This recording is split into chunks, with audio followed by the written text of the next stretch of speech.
Hello and good afternoon, everybody. Welcome to a very, I don't know, are you rough, Gilly? I feel as rough as a bear's testicle, if I'm totally honest. I'm all right, actually. I was a bit rough when I woke up this morning, but I'm all right now. I say this morning, it was just after 11, I think. Oh yeah, just about, just got in there. Hello, everyone else. A happy New Year to everyone. Hopefully, everyone's not feeling as rough or looks as rough as both me and Gilly do. We're going to be discussing briefly the Man City loss at home on the 28th and the Newcastle draw. I've got to keep remembering it was a draw, wasn't a loss, as I keep reacting to. But yeah, we'll be right back with you after this short intro. Hi, this is Don Matteo, and you are listening to the Ought to Know Better podcast. Let's do this.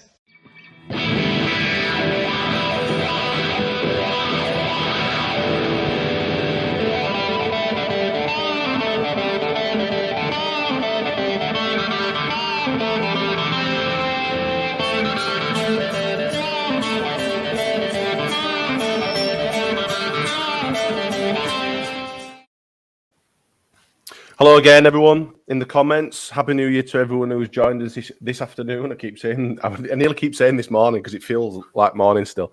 Hope you're all well. Just got New Year, Gilly. I tell you what, I've been quite active today. I've been to go outdoors and everything. Wow. I know. Going to go buy myself a new jacket and stuff. But did you have a good New Year?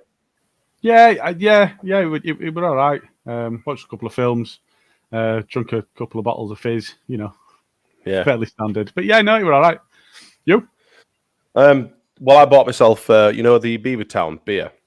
So I bought myself a nice little gift set before Christmas. So I thought I tackled that. I tackled that last night. Bloody good stuff, And we're not, sponsored by Morel. I just thought, I'd share what I was drinking last night.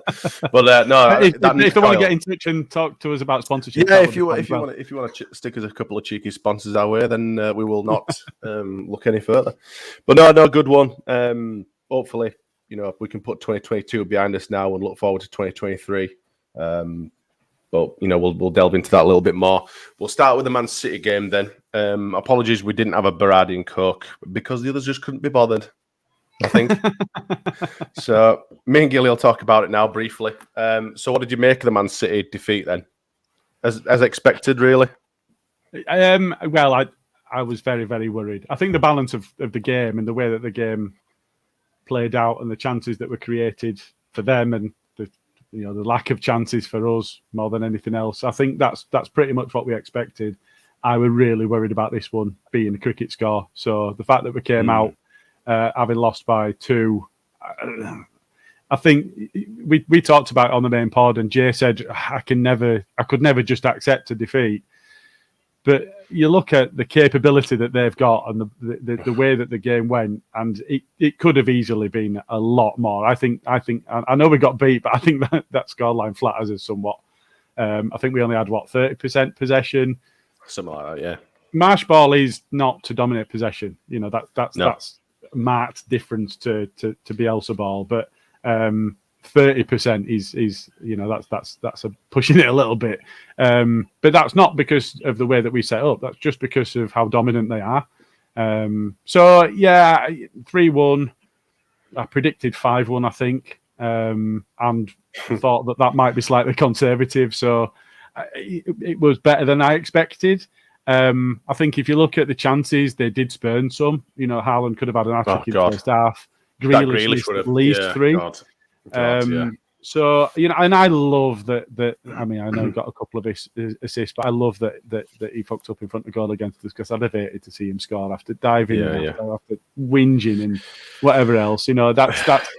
I think Grealish's star's risen a little bit. There was some stuff during the World Cup where he were interacting with fans, and I think there was a disabled fan that had gone well out of his way to give a great day to when he was with Man City, and he seems like he's a thick bastard, but a nice thick bastard. But you put him on a pitch, and he's a cheating bastard. So I was really not to see him score.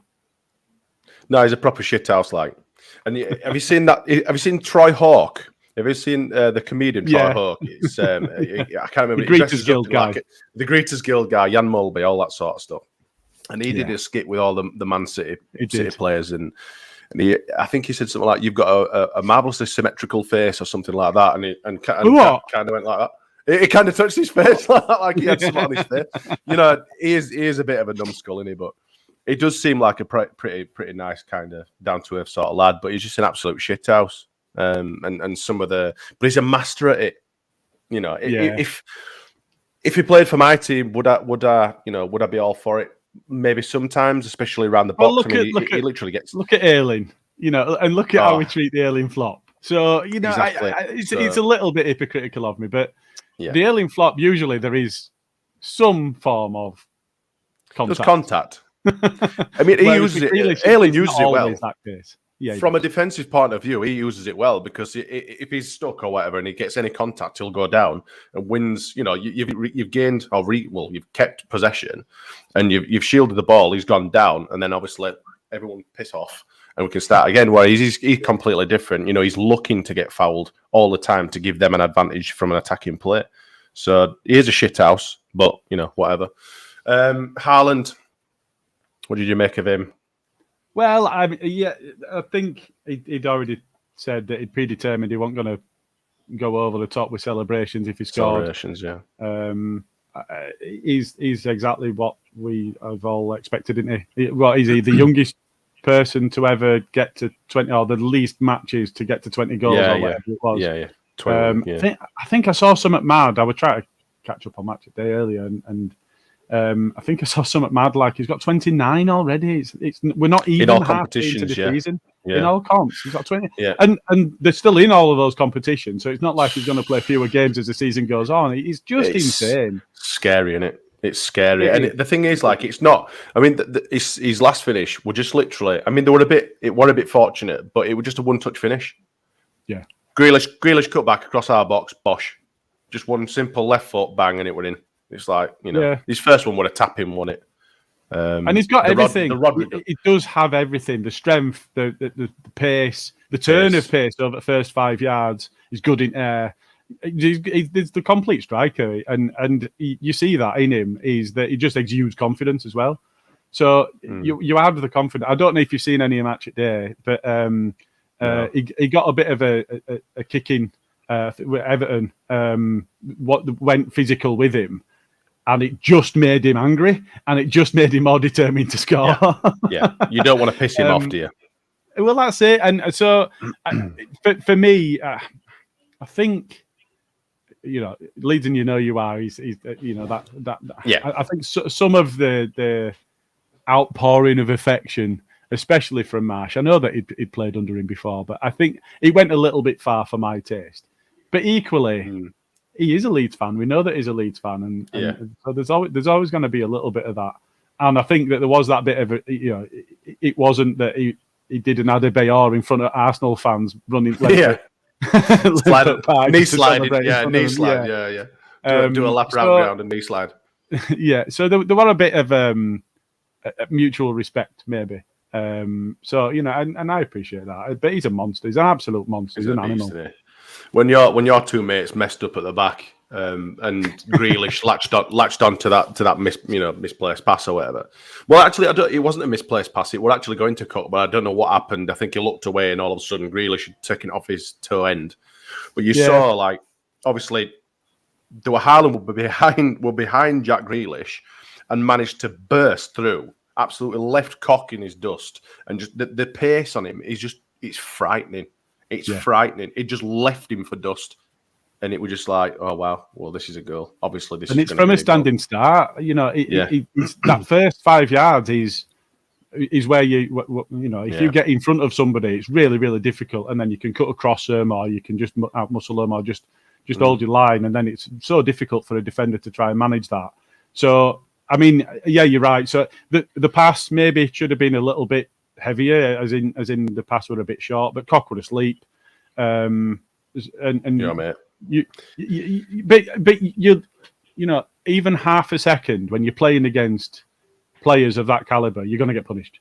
Oh yeah, and I mean that team is literally dripping with talent as well, isn't it? Yeah.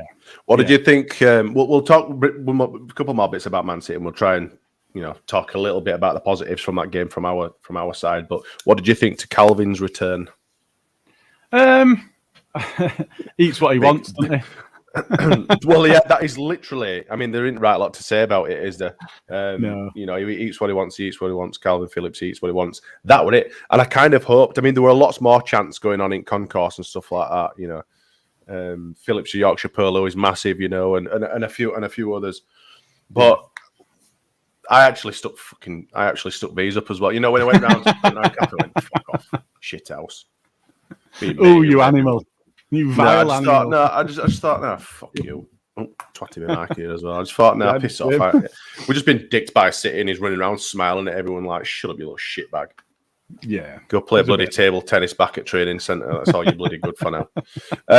So positives from our team then. How did you think we fared? Because I thought we did well to keep them out until literally the last minute at the first half. I thought we hustled them well. But you can kind of see... It's like watching Serengeti, innit? When you can see some sort of, wild, I don't know, a wildebeest or a little baby elephant that's, just a little bit too far away from its mother, and the lions are circling, and you're just thinking, yeah, one of them is going to doing that shoulder thing, like Billy Connolly doing that shoulder shit.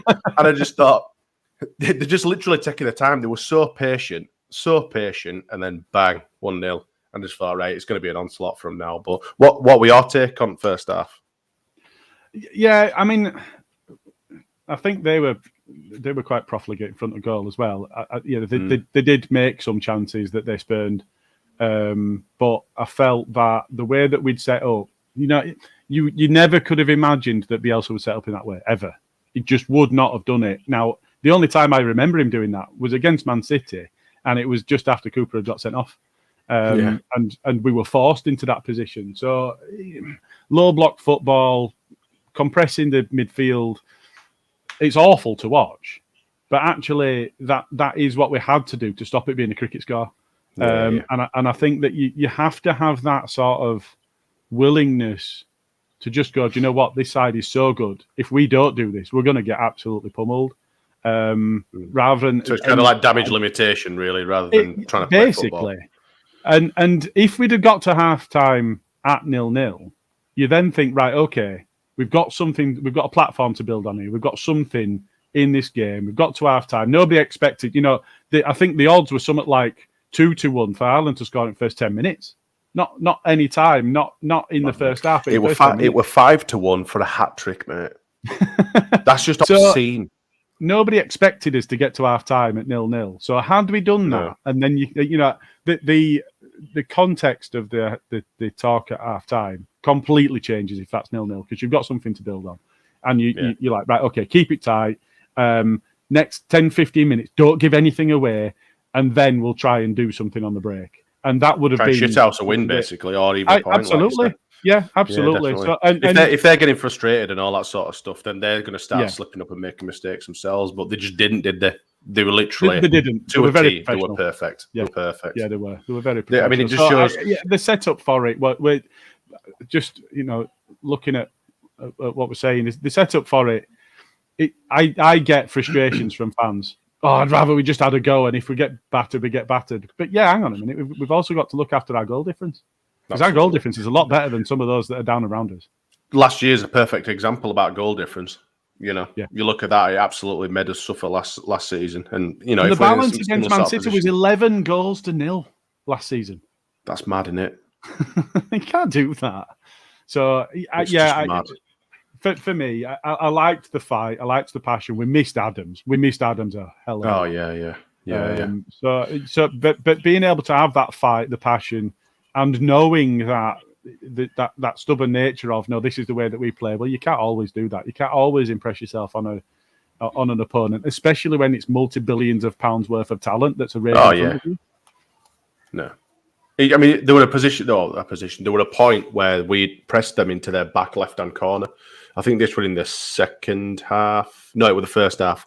Because when I'm sat in the south stand, we were shooting towards north stand. Sorry, they were shooting towards north stand. I'm getting a bit mixed up today. But there was a point where we pressed them into their left back position, and they were just literally. It was like watching. We should have a little gong or a little bell. It was like watching Bielsa's Leeds in Championship, where we just passed it around a bit. There were two or three players pressing each direction and all that sort of stuff. They just passed it round, took the piss, and they were away. And it's just that you can't beat that. I mean, if you've got such good tactics, which Pep brings to the table, and you've got, like you said, billions of pounds worth of frigging players, like really, really good players, it's so difficult to beat that. I mean, I know Brentford did and stuff, and they are beatable on any given day, but you're not going to get anything against them. It's only a rare occasion where you're going to get anything against Man City. They're that good, but yeah, it is. But apart from that, there were a couple of good bits. We did miss Tyler Adams. I'm with you with that one. But apart from that, really, I mean, I think I went 3-0. So you went 5-1, did you? I did. So you were only just off, actually. Yeah, 1 point each. Yeah. You were only just off. So Jay went Leeds. Predictions league. Fans went. Yeah, so there were. There's a couple of points being handed around, but there's not going to be any great changes to the league off the basis of the Man City game. Off the Man City game, yes. So we might as well crack on and speak about the Newcastle match then. I take it you didn't make the journey there. I did not. You watched it on the telly box like myself. I am a good boy, and I didn't watch it live, and I watched the extended highlights and all of that sort of stuff. Right, yeah. Okay, like it. I did. I watched it live. I don't give a shit. No. So what did you make of it then? The first half. We'll do it by half again, like we just done with Man City. Then, what did you make of the first half? What did you make of the team selection actually, with a couple of changes made? Adams were always coming back in, absolutely 100%. Always coming back in. As we said, we missed him in the City game, so no surprise at all seeing him come back in. I liked the lineup. I looked at that lineup and I thought that's better. I like the balance. So I think when looking at it, I think that we set ourselves up to go and do something in this game. I didn't see anything, before kick-off against Man City, Newcastle were above them in the league. So it wasn't that we were playing against the side that's struggling. I think that they were on the best run of wins out of any side in the Premier League so far this season, at the point at which we played them. So we needed to be conscious of that, and we were playing in their backyard where they've been really strong. Under Howe since he joined, they've been strong at home. But I didn't feel like we were just setting ourselves up negatively. It did look like we were going to go there and try and do something. I think the conditions were a pretty big leveler, and just in the just on the balance of play, it looked very much like the pitch was heavy. And it didn't cut up. I think the pitch held together pretty well, but in those conditions, it's always difficult to get a game going. I think the one thing that we've not really said about the Man City performance was how terrible the passing was, and it was terrible. It didn't improve vastly against Newcastle. However, I think a lot of that is due to the conditions. Yeah, and it was for both sides. The rain wouldn't have helped. Like you say, it's like bloody glue in it. When it's raining and trying to zip a pass across. Well, actually, we spent more time bloody trying to lump it up top. To be quite honest with you, well, that's what that's what it felt like to me. Straight from the off, we seemed to be quite positive straight away. Like Nonto were attacking them. I think in the first couple of minutes, in the first 2 or 3 minutes, he'd had a shot on goal or whatever. He's just absolutely magic, is that lad. He's so exciting. Yeah. And I do hope we manage to keep holding him for some time, because there's got to be teams like, your Newcastles and you dare I say Man Cities that are going to be looking at him. I mean, he were all over the place. He was zipping, in between players and all that sort of stuff. He's going to be on a few people's radars, this guy, in maybe not next year, but definitely in years to come. He's an absolutely obscene talent, and he's a great player. I agree. I think he's really quite. I mean, I think it's fair to say this. He's really quite raw at the moment. Yeah. But he does that thing. He plays without fear, absolutely without fear, and I love that. And he wants the ball, and as soon as he gets the ball, he's running at players and he scares them. You can see that it scares him, and he's doing that to Premier League players. This is not Championship now, where any any attacker with pace is going to scare a defence. He's playing again in the hardest league in the world, and he's making it look like it's not that difficult for him. The one thing I would say when I'm saying about him being raw is his decision making needs to improve a little bit, and his passing when he gets into. I think passing's not the best, but he's so good. I think that's a broad spectrum, though. I genuinely think that's a broad spectrum. I'm sick and tired. I've said this a few times, and I've said it to lads that I go to football with. When Rodrigo's running through, not with the ball, but looking to receive the ball, he's usually I nearly swore then. It just buggers off in one direction, and then at the last minute he'll look around and ball's either gone past him or gone somewhere else, and then he'll have a go at somebody about it. Yeah, you'll see him kicking off or whatever, but they always seem to break down. The attacks always seem to break down whenever Rodrigo's got the ball in a forward position, because he'll either he's too slow to take it, so defenders will catch up with him. He'll turn back, and then there won't be anyone supporting him or coming round him or overlapping, which we used to seeing so much with Bielsa and stuff. He'll have to cut back inside, and then he'd pass it to either Aronson, who'd then lose the ball, or Forshaw. Jesus Christ, how many times did he lose that frigging ball just from a simple 2-yard pass yesterday? I couldn't believe it. I was getting really frustrated with Forshaw. I thought, if this is what we've got now, then I'm done with it, because Forshaw didn't excite me in the least. I used to love him in Championship. I thought he made a couple of decent appearances, especially last season. There or thereabouts when Phillips were missing or whatever. I thought he did all right, but Christ alive, since he's been back, he were poor against City. I thought he were poor against Newcastle as well. We really wasn't impressed with him. Not impressed. And I tell you, I'm going to start ranting now. Aronson, for me, he's not cutting it at a minute. He seems to do a lot of running forward and a lot of losing the ball. His decision-making, again, like the others that we've already spoken about, seems to hang on to the ball too much and doesn't do a right lot. He does a lot of nothing, does Aronson. He does a lot of nothing. I mean, I like him. I think he's a great player, and I think he's got a great future. But I don't know whether he needs to do a Jack Harrison and get into gym, beef up, toughen up. I don't know, something like that. Because Harrison used to be quite the same. Yeah, he just seems to run up. He used to burst forward. I mean, he gets fouled a lot. I'll give him that. But it's because he's hanging onto the ball too much. He'll burst forward, and then he'll be like, and he's like fucking all over the place, and then he'll either lose ball or he'll get tackled. And for me, it's just not good enough. And again, he'll pass it to someone who'll turn inside, no one there, pass back to defence. And we see so many attacks break down. The transitional play between, the defence and the attacking is just so poor. It's so poor. It's so frustrating. I can't disagree with anything you're saying there. And I think, Aronson's so lightweight that's becoming really obvious. And I think that if you get physical with him, you pretty much push him out of game. And sides are going to do that as soon as they've seen that. I think Nonto's a completely different kettle of fish, because they get physical with him. His centre of gravity is so low. They get physical with him. He's already gone. But Aronson, he doesn't seem to have that. But I think so. If you look at the players in those positions, we've got Nonto, we've got Somerville, we've got Harrison, we've got Aronson. For me, I like Aronson. I think he's a good player, but I'm not sure I'd be starting him in next game. I can see. I had a couple of conversations. It does come down to Somerville's fitness, to be fair. But, Somerville's a cracking player, but he's been playing in these kind of leagues for a while, and he's been exposed to that sort of play. In Championship or even dare I say under 21s. It's more physical, but I don't know. I can see, over the World Cup, I had a couple of conversations with American fans that were slating Aronson a little bit. And I was like, oh, Lord, Leeds lad, I'm going to have to go and stick up for him, regardless.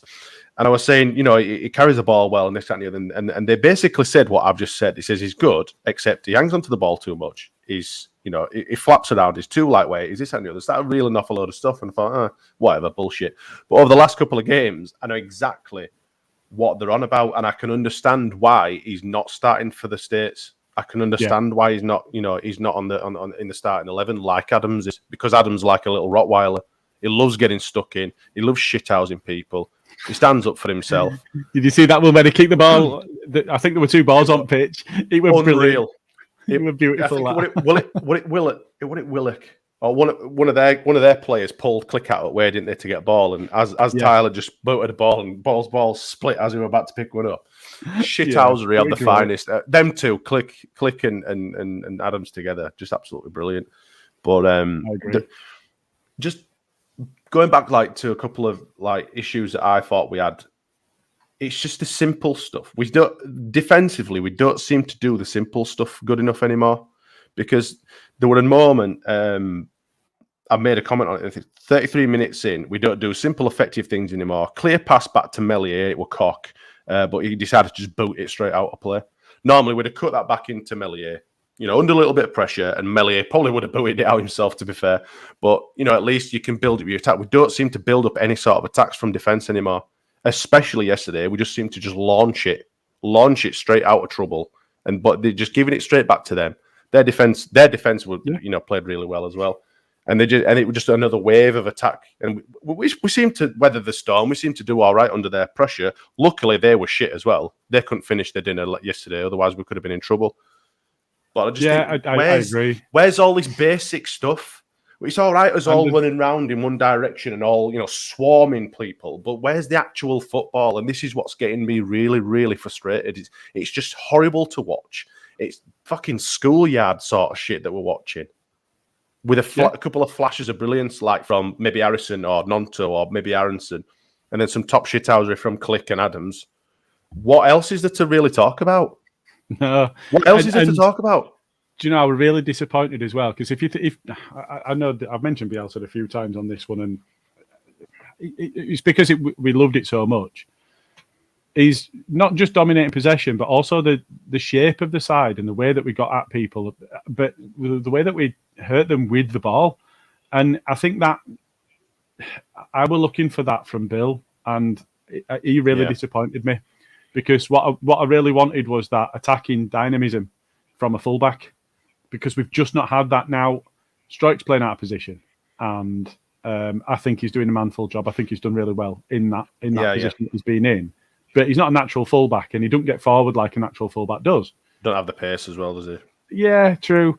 But Bill showed us that he's got that in him, and I was looking for that. So it was I've not seen that from Rasmus, and it's right. Okay, here you go, Bill. Here's your chance. You get forward. You get at him. You push back their winger, and let's see where we get to from there, and give us a platform further forward to build on. And it just didn't happen. He had a really poor game. I think the thing that really sticks in my mind is him having a go at the ref about the fact that Willie had been booked for not retreating 10 yards when the ref had not marked it out, and so Bill got involved, and he would in ref's ear, and I liked that, and I think that Adams is clearly a leader. I know that he's Captain America, but he's clearly a leader, and he had a go at Bill. Ayling got a couple of things wrong, and Adams were on him, and he was telling him. We need that sort of thing. Your talkers, your leaders. Cooper's he's the best leader. There's a reason he's club captain. Ayling's a leader. Adams is a leader. We need them, and we need them people to start stepping up. And I know that we've heard this stuff about the leadership group, and I think Rodrigo's in there, and we've seen an impact from that because he's scoring goals. I think the opportunities to score have been few and far between over the past couple of games for various reasons, but we really need that, and I was a bit disappointed with Bill, and it'll be interesting to see whether he sticks or twists in next game, just on the principle that I thought they were quite a poor showing from him. I think he'll probably stick Christensen back in at right back now against West Ham, and I think we'll probably be a little bit more positive going forward as well, because I think they'll probably not expect to get, I won't say dicked, but as much pressure like we got from City and Newcastle. But then again, West Ham are quite a physical team as well. They've got their talisman, Declan Rice. He's a bloody strong player. And he'll be. I think Adams will definitely have his work cut out for him against them. But obviously, we'll talk about the West Ham game on Tuesday. But yeah, I mean, we dug in.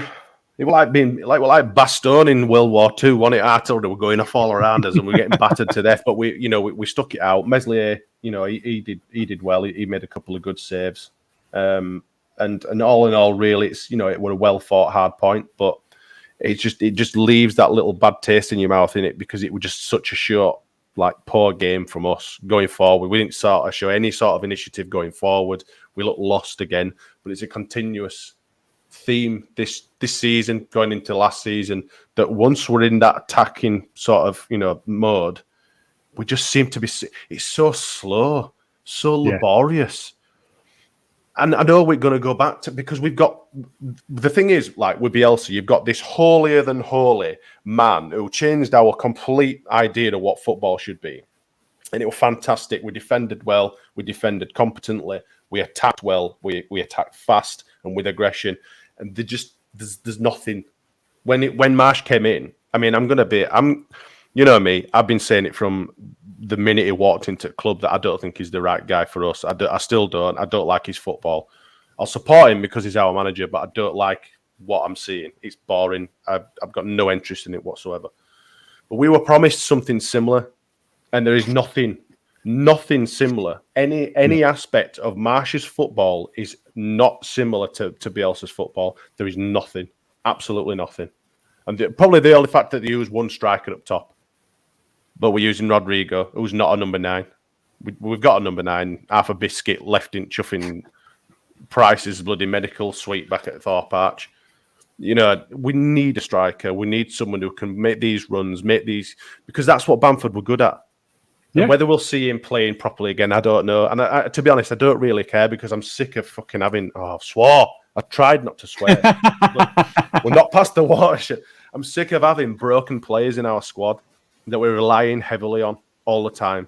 And them bar stewards in the board need to start making recruitments and need to start pushing the pound coins around because we need backup. Because I reckon, you look at our league position now and we're in 14th, I don't think we're anywhere near out of the relegation zone yet. That's a really tight-knit set of teams down there, the bottom of the league.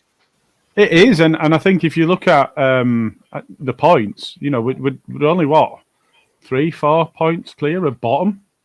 So we might be in 14th at the moment, but that can change very, very quickly. And we spoke on the main pod about the run of games that we got at the end of the season. Is we need to be well clear before we hit April. Because May is awful, but April's not much better. So I think I think you are right. I think the one thing that I would say is that Newcastle were awful as well. So they were, and it's a good job. They were a bit, but they were a bit profligate in front of goal as well. They did have a couple of chances.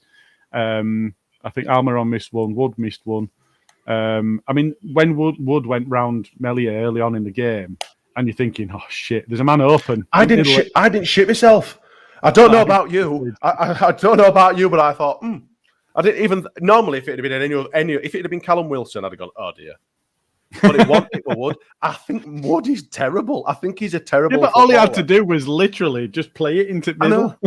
He's a penalty merchant. He can kick it hard. He kicks it hard towards goal. He can kick it hard. We've seen him time and time again. And for he us, can head it really bloody hard. And he can head it hard. But he's it's Richard Cresswell, Rob Hull. Oh God! It's not much he's better. Nothing like we had. He's not the Wood we had at Leeds. Fucking hell, not a chance. No, he's not. But I think they were poor in front of goal, but they were poor in general. It felt very much to me like Tony Pulis was managing them, and it was like playing Derby when they had what's his name with Big Throw. Let's just get into chuck it in mixer.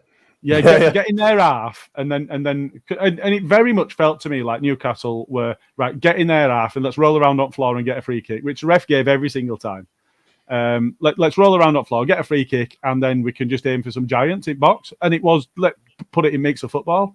Now, I think some of the stuff that I've seen them play so far this season has been much better, and it might be going back to the level that we talked about, the conditions and what have you. But they were awful. They were really bad. They didn't look to try and play football. I didn't see them trying to dominate us in midfield. That Guimaraes, I think he's a good player, but I didn't see anything from him at all. Mostly to sides. I don't know whether that's because of how we set up or whatever. They thought, we'd be better going down the sides rather than going through the middle with Forshaw and Adams in there.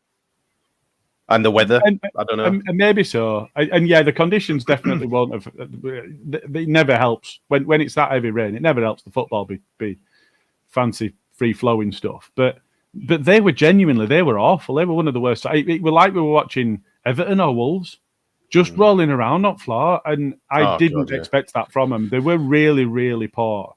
And some of the stuff that I've seen today about how aggressive and how dirty Leeds were, I didn't really see it.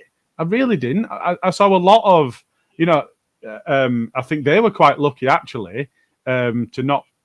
I think one player could have had a 3 yellow card, but I think we were in that position where there were a couple of times. Joe Linton himself, hands in the face, no booking at all. Couldn't believe that, mate. No booking. I couldn't believe you mentioned it earlier about Nonto getting booked for standing somewhere where he didn't know he couldn't be. But also, I don't know if you noticed, towards, I think it was around the 85th minute, I'm not sure, Aronson had a free kick on outside the box. And before he'd even taken it, their wall was a good yard further forward than the old shaving foam. Yeah. And I was like, hello, he's not, you've literally just booked one of our players. What, are you going to start booking 5 of theirs? And by the time he'd actually gone to take it, I hadn't seen a clip of it, and I wasn't watching a proper thingy, so I didn't have it on the top. But I couldn't go back, so I couldn't get a proper screenshot of it. But they were about 3 yards further forward than the old shaving foam line as he was taking it, and it hit the wall. Shock. I was like, hold on, Have we got to a point where Newcastle are in the mix with all the big six or whatever, and they're just getting every single decision that they want? It's getting ridiculous, isn't it? So there's a lot of entitlement on behalf of the players and on behalf of the Newcastle fans. There was a lot of entitlement, and I saw somebody earlier say they're going the way of Liverpool, where no one likes them anymore. Because it used to be that a lot of people. I've hated them forever. I can't stand them. But a lot of people it were almost the enemy of my enemy is my friend, and they hated the scum so much that Leeds fans were all right with Liverpool fans. I think a lot of that's gone. A lot of that's down to Klopp, but a lot of that's gone. Yeah. And I do see Newcastle going a similar way. Now, Newcastle fans have always had this thing. They've always spent too much money. They were part of the problem in the Premier League right from the start, with them and the scum spending too much money. They'll point to Chelsea. Chelsea came after that. Jack Walker's millions. But so I think, you look back over the course of the Premier League, and they've been twats, and that's continued. But I was really, really surprised at just how poor a side they were, and it wasn't just their capability; it was how negatively and how dour the football was intended to be, because that was how they set up to play. That wasn't just how the game went. That for me looked like that was how they set up. So. Yeah, we're really disappointed in Newcastle. I thought that we were going to see a good footballing team. And Man City aside, whenever somebody's tried playing football against us, we've done really well. So you look at Chelsea, they tried playing and we beat them 3-0. Liverpool tried playing against us, we beat them in their own backyard. Newcastle didn't try and play football against us, and maybe they were looking at us going, hang on a minute. If you try and play expansively against this lot, they will beat us. They'll find a way to beat us. And so maybe there was half an eye on that. But a lot of Newcastle fans have been going, I can't believe how negative Leeds were, and that for me just looks like they've got blinkers on, because for me it was Newcastle that were the more negative of the two sides. Yeah. Well, like you say, I expected more from Newcastle, but I'm kind of glad that they didn't give us more, because I don't think we really kept up to it. So I'm not the only one who was saying that then. Yeah, a few. There's a couple of people in the comments. In fact, it was the Balding Pom, and I think it was Michael Brown just mentioning about Rads. He says, not sure if Rads is going to spend any more money, given that he's indicated he might be selling up at the end of the season, with the 49ers looking to become the majority shareholders at the club. Balding Pom said something similar. Makes you wonder who's pulling the strings. Rads won't invest more. He's going to lose money. I don't see how he's going to lose money. Only if we get relegated would he lose money. Wouldn't be surprised if we were unofficially being run by the 49ers. What's your take on that then? Because obviously the transfer window opens tomorrow, and we certainly need to make we need signings. We need a left back, and ideally we need another striker as well. Yeah. So what's your take on that? I mean, we are heavily linked. I think I have seen confirmation that we've had somebody pass a medical. Werber. Is it that Werber? Yeah. Left back from Salzburg. Guess what? Well, he's a centre back, but can play left back. And there was somebody kicking off on Twitter earlier, Woody, on Twitter saying, I wish people would do the research. Look at this, he's been playing left back all season. Yeah, but I just pointed out to him, so is Strike. You don't make him in left back. Yeah, he's exactly. a centre back. Yeah, just because he's versatile. Yeah. You want someone with pace and. But he has been playing for him. He's their captain. He's 24, so he looks like he fits the mould of the sort of player that we're looking at. But we've seen Erasmus that the step up from that league into our league is tough. That's difficult. And whether he'll come in and he'll be ready right from the outset is difficult. I think if we look at the wider thing, the 49ers versus the Rads versus who's going to put the money in, I think it looks to me like there are issues there, in as much as we're not entirely certain. If you look at Rads, it looks like it's this thing of, well, if you were selling your house, but somebody already owned some of it, would you pile loads of money into it to sell it? Or are you just giving somebody else some of your money free? And it's the thing of, we're kind of twixt in between. Because if you've got one single owner, then that one single owner invests or doesn't and chooses to do whatever they do. And if they invest, then you're hoping that you're increasing the value of the property of whatever it is that you own. If we're in a situation where the 49ers don't want to put money in yet because they're not majority shareholder, and Rad is looking at that and going, well, they will have to make significant investment though, won't they? They can't just use. It's not literally just Rads that's funding everything. I know that I've read a few times that they've invested in certain areas and certain times over the last few seasons, just because they've got I think it's 46%. Is it 46% they've got? It was 44. It could have grown slightly. It might be 44. I don't know, but just because they've only got 44% don't mean that they're not putting anything into the pot. They still own the club. They still have to make investments. So it's not all Radrizzani that's having to foot the bills for everything. They will have to as well. It's just that final 54% or whatever it is. Hopefully that'll be, see you later, Rads. He'll probably retain 20% of it or whatever. And then the 49ers can come and take over. But at the end of the day, if you're wanting to maintain the Premier League status, then you need to invest in areas where we're suffering badly. And that is an area. So do you take a hit of, 20 to 30 million, pump it into, a hope to God that we survive this season?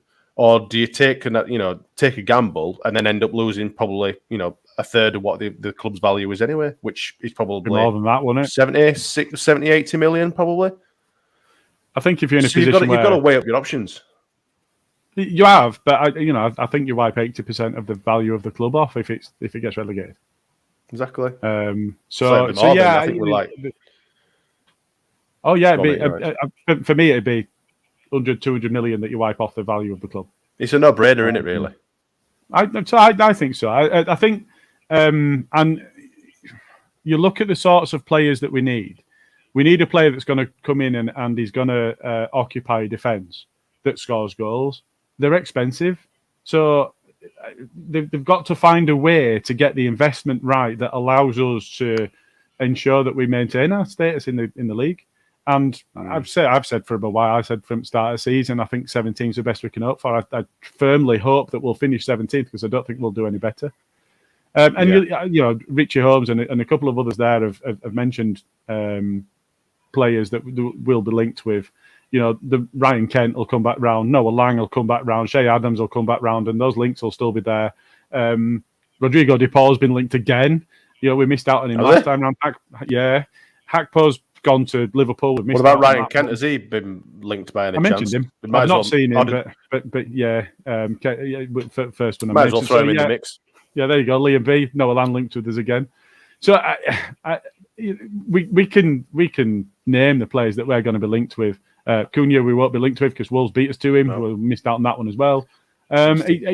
It's so frustrating that as fans you can reflect on the gaps in the. I had a lot of people saying to me at the start of the season, well, the transfer window's not shut yet. We'll sign a left back and we'll sign a striker. I'm really confident with that.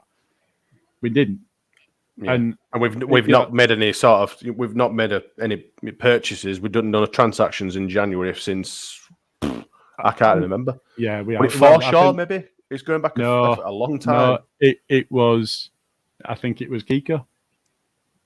Oh, of course, yeah. Oh, wow. So yeah, that's gone well. Wow. So I don't see us spending a lot because I think our board has said loads of times that there's no value in a January transfer. So I don't see us spending a lot if we do spend. It might be that we bring in this one defender. It might be that we get an attacking player. I hope we do. I think we really, really need one. But whether it'll be the player that we need or not is a different matter. So I have no faith that the club will go out and do what's needed in January because we've seen that they just don't. I don't see Luke Thompson's comment. I don't see 49ers spending loads on players. They are more about stadiums and revenue. That's true, but you need to. I've heard a few people know with say that one. I don't know with that one. You can't get relegated in NFL, so they do concentrate on maximising their match day income through various different revenue streams. You don't want a 50,000-60,000 seat stadium championship. You aren't going to fill it. You're not even going to fill half of Ellen Road, as you know. I've seen so many for so many years in the championship. If we start being shit again, half the people are going to feck off. Yeah, but I'll be able to get the season ticket. I've been on a waiting list for years and years. One thing I do just want to point out is cheers. One thing I do just want to point out is Bandy. But he said 100%. I said this from the start. He's called him a fish-eyed fool right from the start and said that he's not right for us. And I think there's more and more people coming around to that way of thinking. Me and Bandy have been there right from the start, mate. Do you know what? He did keep us up, and fair play to him. But the football is so shy, and it seems to me like all we do is just try to present chaos into a game with no control at all. No, that's not a way to sustain a football club. You know, it just seems to like the last 8 games of a season, but not now. It's like they walk out onto pitch with tin hats, batten down the hatches, chaps. We're going to get battered again. You know, tally ho and all that sort of thing. I don't want to see that. I don't pay money to go and watch my team getting battered and see if we can get a point or get a result, shithouse a result somewhere. I want them to go toe to toe and be competitive and win, and perhaps maybe even get to you. There were Mark, can't remember his name on Twitter. Oh, this blah blah blah about top 6. I don't care about the top 6. Obviously, I'd love to one day maybe, dip a toe into the top 6 again like we used to do so many years ago. But I just want to be a successful, competent club, run well, enjoy the football first and foremost, because I do not enjoy the football. I do not enjoy the football at all. I enjoy, when I'm at Ellen Road, I enjoy watching the guys kicking the fucking football at half-time, warming up, more than some of the football that's put on the frigging display. And I'm being serious. Bring back Dizzy Pens. So poor. Oh well, I was saying that the other week. Actually, I mean, I know it's we joke or whatever, but I used to enjoy that. Yeah, get some pissed up lad and his sambas coming and fucking slipping all over the lot, so falling over. Great stuff. I think Richie's asked the question here. Will we have any outgoings, i.e. selling Harrison to bring in a striker? It was interesting, actually, because a lot of people were saying, well, Harrison's not playing against Man City and he's a good outlet for us. And the fact that he's not playing must mean that he's leaving. And then he played against Newcastle.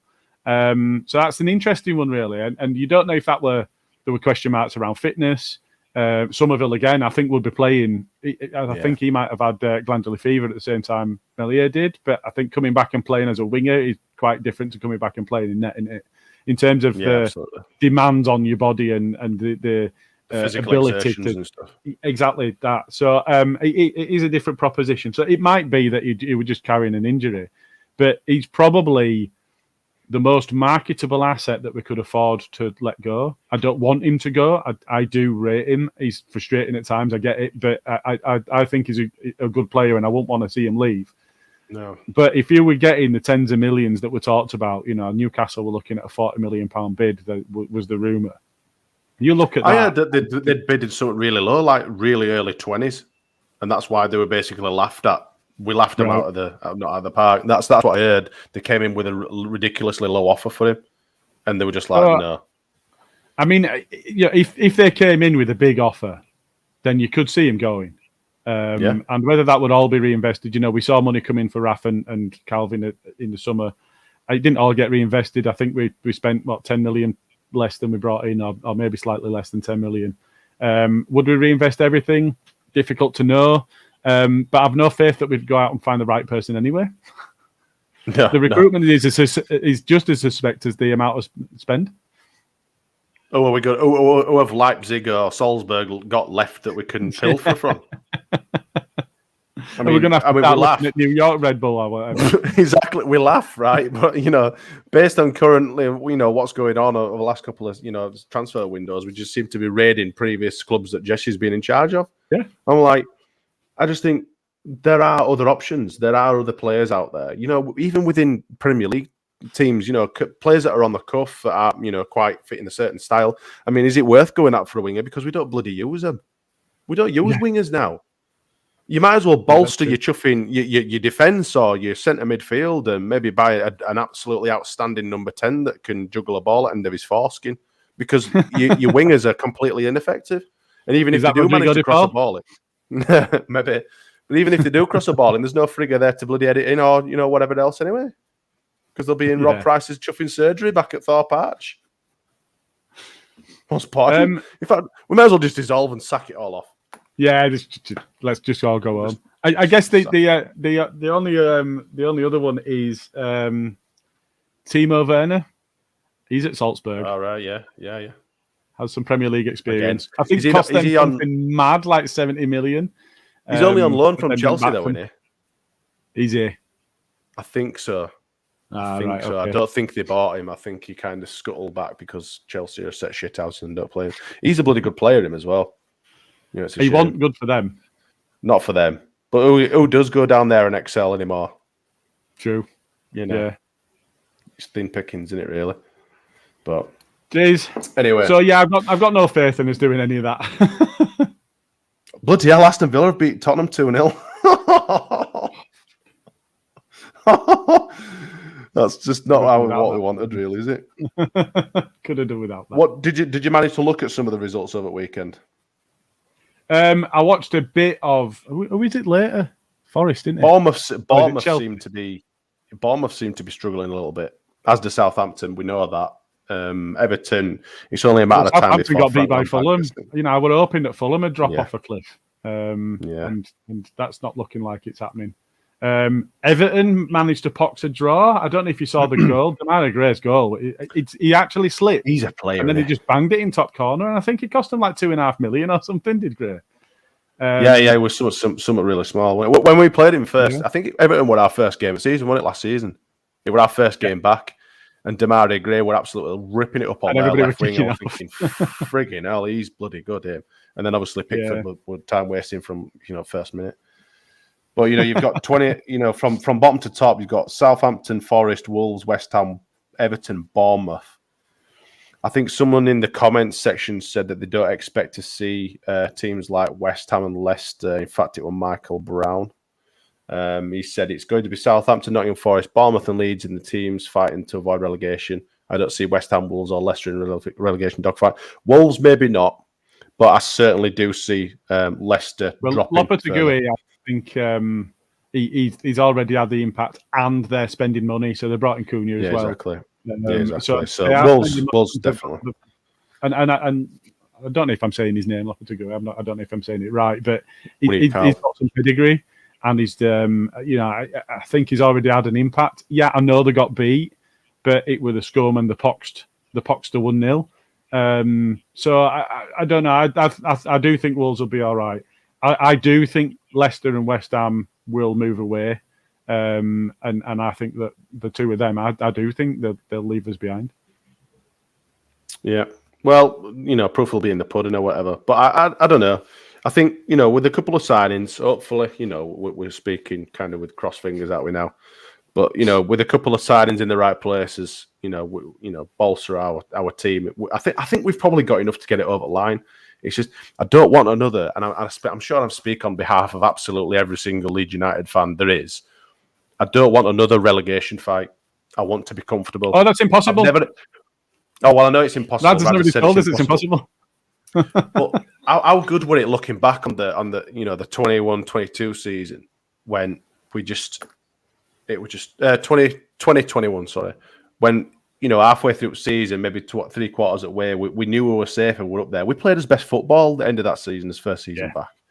because there were no pressure. We weren't going to get relegated, and we just had the freedom. Granted, we were playing better football, better tactics, blah, blah, blah, whatever you want to make of it. But I'd just like to get to a position relatively soon where I think, yeah, we're comfortable. I think we'll be all right. But I don't, because every game, I'm literally biting the nails off the end of my fingers because I don't know whether we're going to get absolutely steamrolled or shithouse a point or shithouse a win.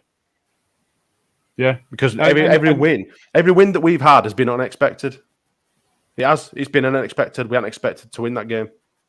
I think we Wolves, maybe. Bournemouth, I would say. Bournemouth, but bloody hell, we made a chuffing effort at that, though. Oh, yeah. But I think people expected to win beforehand. We expected to win that, but we only just expected to win it. That's my point. The ones that we're not expected to win, your Liverpools, your Chelseas, putting up a bloody decent performances there. I just think, fucking hell. But that don't keep you up. Yeah. Every point is important. But your point against Newcastle, your 3 points against Chelsea, it's actually your Wolves, it's your West Hams, it's your Bournemouth, your Fulham. Paul will say, why have a board in mid-table? I'd love to be bored in mid-table anytime soon. Right now, he'd be bored in mid-table. I'd avoid a heart attack if nothing else. Yeah, absolutely. I'd love to avoid heart surgery, having everything crossed, rewired heart for end of season. OKBJ's in the house. We're in real trouble when they can't rely on anyone else to save us. That's Jay. Yeah. Can't argue it. Yeah. I mean, it's a lot of people are. I mean, myself probably included. It's a bit doom and gloom at the minute, but it's because we expect. I think Jesse Marsh came out and said that our expectations are too high over the weekend. Our expectations are too high. Mid-table's not too high of an expectation, really. Can we just be mediocre for a couple of seasons, please? Can we just be mediocre shit for a few seasons just to establish yourselves, have a strong team, get rid of a shit manager, bring in a decent manager, and then crack on for maybe some European places? Or at least maybe even a cup run. A decent cup run. Yeah, we're going to lose to Cardiff. Yeah. We're going to lose to Cardiff, aren't we? So, yeah, we are. But if 3 seasons on bounce, you're in somewhere between 8th and 12th, and you're building that momentum of maintaining. Then you do concentrate on the cups, and you go like, right, okay, let's just have a good crack at. We've spoken before ahead of cup games. Survival is absolutely key because otherwise everything's just gone again. Survival is the only thing that matters this season. Doing well in the cup, it'd be great, but not at the cost of being able to get results in the league. You just can't afford. Oh, yeah, absolutely. I'm on about when we're comfortably in mid-table and we can maybe get. I don't mean now. Sod it. I know we're going to lose to Cardiff, or we might beat them on penalties or something ridiculous, and then lose to someone else even shitter in the next round, because that's what usually happens in FA Cup. But I just want some sort of continuity. Everyone's heart rates to be, reduced significantly, and just enjoy football again, because it's just not enjoyable, is it? It really isn't. I don't watch the presses. I don't watch the inside training stuff anymore. I've just completely lost interest. Let's finish on a positive. Mellier's a star. Mellier's a wonderful, wonderful human. We're bringing in a defender, it looks like, which will allow Strike to move inside and we can fuck off Cock. Richie, you'll have to join us on Tuesday to find out. That's all I'm going to say. Adams is a brilliant shithouse and he's playing really well. Nonto's exciting. We've got a player that we can get excited about. Somerville's another one that we can get excited about. Rodrigo scoring goals. It's not all bad. It's been a bit shit recently, but it's not all bad. And I think there's still something there. We should have enough with what we've got, and if there's a little bit of investment, I'm not confident of that. But if there's a little bit of investment, we've got enough on paper to be able to do something this season that means that we can get in that 14th, 15th and be reasonably comfortable. There is enough there. I don't think there is enough there under Marsh. That's my only issue. It's not all negative, but it all becomes dour and negative when it all comes from the gaffer that way, and that's my only issue at the moment. When is Cine back? I think it's a couple of weeks, I think they said in the last update. I think him and Dallas are looking at returning at the same sort of time. I want to say that's a big deal. That is that's Stuart Dallas, man. Oh, I love that. Well, man. not just Dallas, but Sinisterra scares folk. He gets the ball down, and they are petrified of it. Imagine having Sinisterra back as well. I mean, he was playing really well before he got injured. He was, and I wanted to see him play inside. So I think from a position of he was starting on the right, but he was playing as an inside forward. He would always drift inside. So it's like, well, okay, just play him there. If that's where he wants, naturally where he's going to pick up position, play him in the middle. We've got two defensive, whether you're playing Mark Rocker and Adams or whether you're playing Forshaw and Adams, whatever. We've got two deep lying or click. We've got two players sat there giving us that confidence of you guys go and attack. So if you've got Nonto and Sinisterra and Somerville all playing behind a forward, that's exciting. He's dangerous. Harrison, I think he's a bit too lightweight. Harrison, he's struggling at the moment. Whether you start with those three or whether you finish with those three and bring him on as an impact sub or whatever, that's exciting football, and that's what we want to see. Good attacking options as well. Something to change it up. Gallart's kind of dropped off the field of view as well, I suppose. I've just got Michael Brown's comment has just said, "Who do you guys prefer, Adams or Calvin Phillips?" Well, Calvin Phillips is a mercenary bastard. So in terms of prefer, one of them is our shithouse and one of them is shithouse does. So I think if you look at them as footballers, which I think is what the question is, I think Calvin's got more to his game. I do. I think overall passing range. Yeah, I think his passing range. That's why we had to buy Rocker and Adams in the first place. Yeah, to replace absolutely. Calvin Phillips. It's two players to replace one. So I think he's got more to his game. However, as an out-and-out defender, though, as an out-and-out, Rottweiler, nibbler, I'm going to get at you. I'm going to. I'm the shithouse. Yeah, Calvin's a very nice boy. Calvin's a very nice. He's got his dimples and his cheeky smile and all of that. And don't get me wrong, he had a tackle in him. Love the tackle. I think if you look at the fours that Leeds have had, Adams fits that mould more than Calvin does, I would say. So in terms of personal preference, I think Adams is closer to a Batty mould. He's not Batty. I'm not saying he's Batty, but he's closer to Batty and that type of playing. And the shit at light kicking the ball so they hit the other ball and Newcastle players going, what's going on? I can't believe it. And you can see Adams just like talking to him like, yeah, fuck you. Yeah. I love that, mate. And he's also got that little dispassionate bit. Like I don't know if you remember, but there were a friendly that Batty played, and he just absolutely kicked the shit out of them. And Adams has got that, but he'd kick somebody and he'd just walk off and shrug. Like I don't know what your problem is. He wouldn't deny it. He'd just go, yeah, I kicked you. All right, get over it. Play football, not to play kiss chase. Come on, let's crack on. Exactly. Adams has got that about him, and now I think. I had a lot of love for Calvin when he played for us, but I've got a lot of love for Adams now. We've got some more coming in. We've got more Richie Holmes asking us to. I did see that one. Just go back to Liam. Can you imagine as a world in which we've got Cock, Willie, and Adam? Cock and Willie.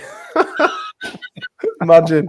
I mean, that'd be perfect, wouldn't it? But I think we'll talk. Let me just. I think there's. Are we on the main pod on Tuesday? I can't remember. I'll bring up the old Rotar. I did two main pods.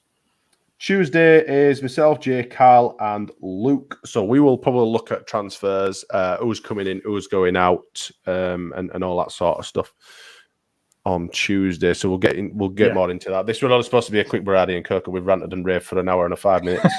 So yeah, I think we'll look at who we're potentially letting go out on loan, who we're bringing in. I don't think we'll bring anyone in on loan, but any sort of transfer business and what we're going to be hopefully looking forward to for the rest of the season on Tuesday. Like I say, so there'll be me, Jay, Carl, and Luke on Tuesday. In fact, it won't. It'll be... Oh, no, it will, because we're playing Wednesday, aren't we? We're playing West Ham on Wednesday. So, yes, we'll be reconvening on Wednesday. Unfortunately, Gilly won't be there, but he'll probably be on Berardi and Coke. Yeah, probably. Probably. Who knows? But thank you everyone else for joining us. I think we've wobbled on enough for now. But thanks for everyone. Hopefully your heads aren't too sore. Like I say, I did feel a little bit rough, but I'm glad we've had a chat. It's nice to talk. It's good to talk. It is good to talk. So hopefully everyone's had a good new year, and we will see you all on Tuesday. Thanks, Gilly. Thanks for joining me, mate. Cheers, pal.